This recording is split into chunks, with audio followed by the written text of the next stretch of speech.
What's up guys, Immersoft here, back for some Magic the Gathering content. Today we are talking about the new cards in the Brothers War. So they have released a lot of cool cards and I'm really excited to talk about them today. So yeah, let's get into it.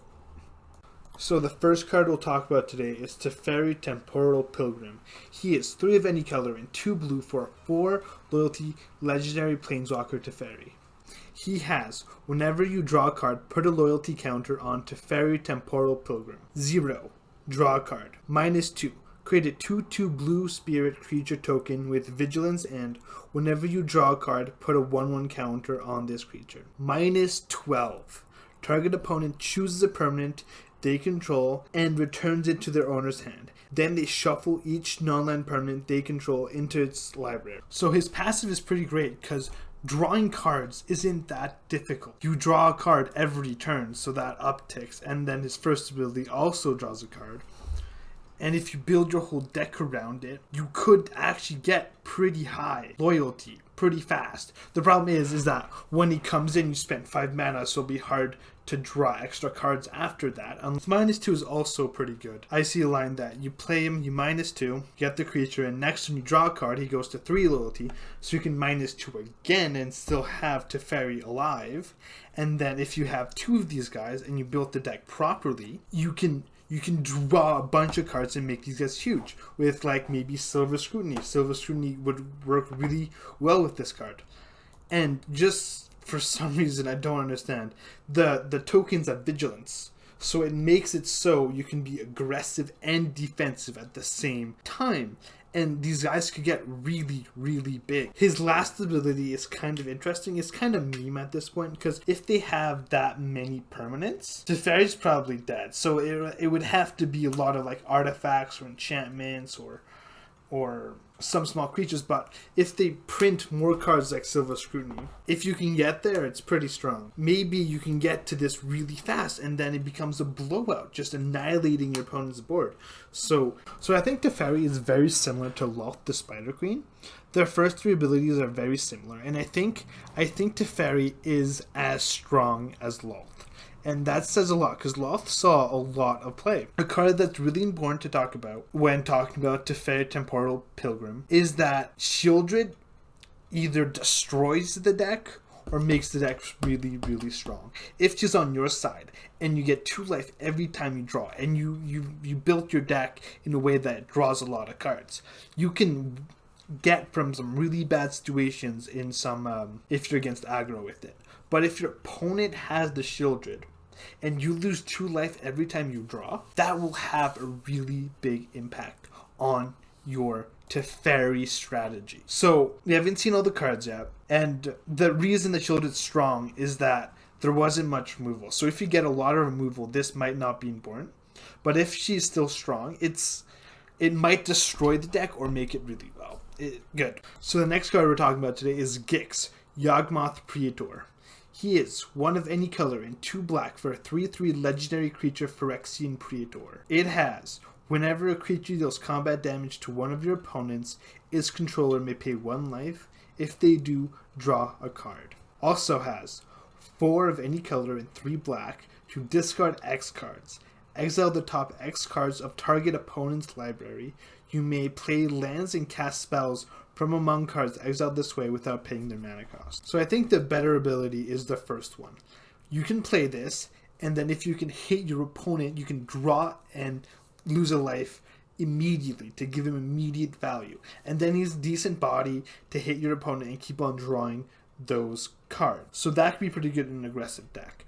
But the last ability is awkward because my gut reaction is you want to save lands in your hand so that you could pay the 7 and then discard all the cards that you don't need and trade them into maybe some potentially good things. But the problem is it's 7 mana, so you can't really hold lands in your hand. You gotta play them every turn. And it's 7 mana, you're playing this because of the first ability, so it's an aggressive deck. So it's just kind of awkward, but overall I think it's a cool card and might see some play in some mono black strategy. So the next card is Argoth Sanctum of Nature. It is a land with Argoth Sanctum of Nature enters the battlefield tapped unless you control a legendary green creature.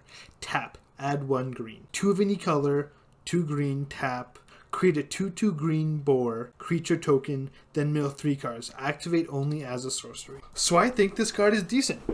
Even if you don't have a legendary green creature for this to come untapped in, it's not bad to have this late game mana sink where you can always just make some 2/2s when you run out of other things to do. So it gives you a bit of good inevitability. The mill 3 is nice. It's a nice little spice on there. Because milling can have a ton of different advantages, including one with the next card we're going to talk about.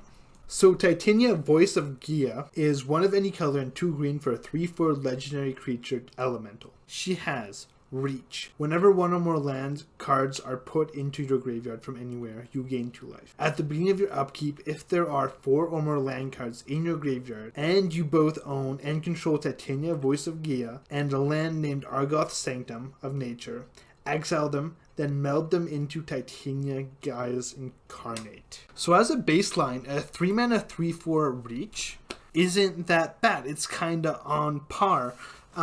Obviously, if you just had that, it wouldn't be a strong card, but there's other things, like her second ability. I like her second ability, because it's not just from like your hand or from battlefield into graveyard. You gain the 2 life whenever a land's put from anywhere, so you can discard it, you can sacrifice it, you can bring it from exile into play, which I don't think is going to happen. So getting that 2 life is actually not that bad, but it becomes absolutely crazy if she flips. So Titania, Gaea Incarnate is what you get when you combine Titania, Voice of Gaea, and Argoth, Sanctum of Nature.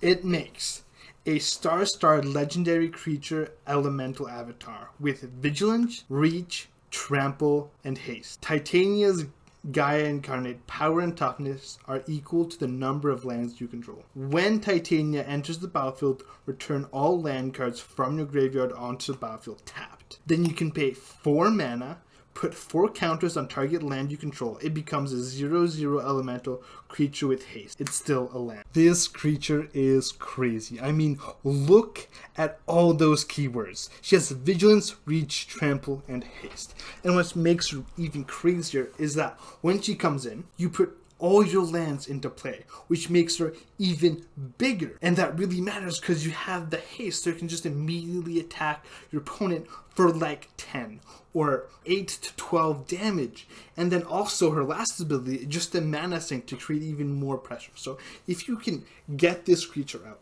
and it doesn't just get removed immediately, you are winning that game for sure. Like, how do you lose? So yeah, I think this card is crazy if you can get there, but I don't think it's gonna be crazy broken because both of these cards aren't crazy strong. But yeah, I really like the design on these cards, and I really want to see how it looks when you got both cards diagonally making one big super card. Like, that's gonna look really cool. So yeah, awesome card. So Phyrexian Fleshgorger, 7 mana for a 6/5 artifact creature Phyrexian Worm. It has Prototype. You may cast a spell with different mana cost, color, and size. It keeps its abilities and types. So you can pay 1 and 2 black for the Prototype. It also has Menace and Life, and Ward. Pay life equal to Phyrexian's Fleshgorger's power. So I think this card is neat. If you pay 3 mana to make it a 3/3, it's on curve. You get Menace, Lifelink, and Ward 3. That's a strong creature, but you can also pay for 7 mana, and then the Ward goes crazy up. So let's say you're playing aggro versus aggro, and you run this card. It's good early game because Lifelink is really strong in aggro versus aggro. And then later in the game, they might not have enough life to take 7 damage targeting this guy. And he'll be a blocker. And Lifelink happens the same time as damage. So it suddenly is giving you this huge boost of protectability. And yeah, I think this card's flexible enough to see some play. So the pain lands are back. They printed 5 of them last set. Now they're printed the last 5. They will definitely see play like the other 5 did. They're very strong, and yeah, it's kind of underwhelming because you want lands to be exciting or something, but they're perfectly passable as lands to print in. So I'm not really excited for these, but I am, if that makes any sense. So those were all the cards I thought were interesting today. There's been some pretty cool stuff, and I might go over the cards that didn't go off in a later time if I have time. But yeah, thank you guys so much for watching. Please like and subscribe. This is a new channel, so I really need that. And yeah, have a good life.